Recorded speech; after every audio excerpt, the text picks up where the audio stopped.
and cross-sector stakeholder engagement. And first, it's obviously government. Everyone knows big money is with government. NGOs, private philanthropists, we're not here to fill the role of government. We're there to, the government now consults us on food waste, which is quite interesting, but we've been privileged to be able to be put into that position for government to 5 years later say, oh, actually, we do have a problem with food waste in our city. How have you guys tackled it?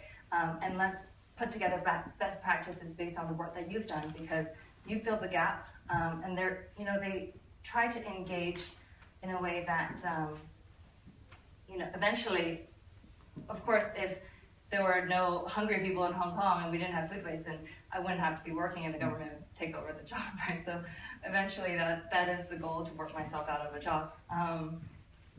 But it's very important to have those dialogues with government, with corporates, with people in the community that can support the cause that you're fighting for.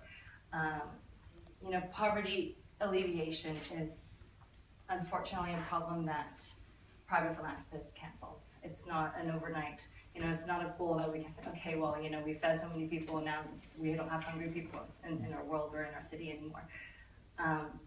But at Foodlink, our tagline is actually to replace hunger with a smile, because we're there and we can make that small difference. But at the same time, we want to try and engage all other cross sectors across Hong Kong. And what we're doing now is actually getting into legislation as well, because what we do is so it actually hasn't been done before, because we work with hot food.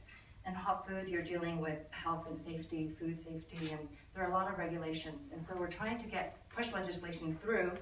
And back to that gentleman's point, we're working together with Oxfam, with all the other grassroots charities, with the 3 other large food rescue charities, and finding synergies where we can, and finding that louder voice to push legislation through to make a difference in Hong Kong, so that supermarkets will no longer be able to reject us when we want to pick up their food. They will no longer be able to throw out all their surplus food, pour bleach on it so that the homeless can't pick it up, can't sell it, can't eat it.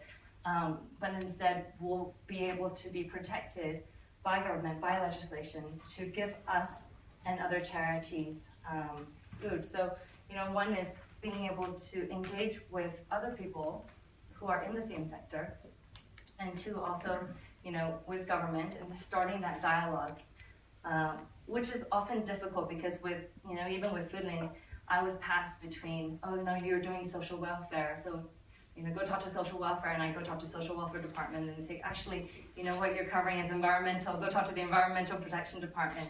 And you're often shuffled between red tape and bureaucracy, but now that we've combined forces with other charities that do similar things, we have a louder voice to be able to engage the government and for them to take a bigger role in helping alleviate poverty in our city.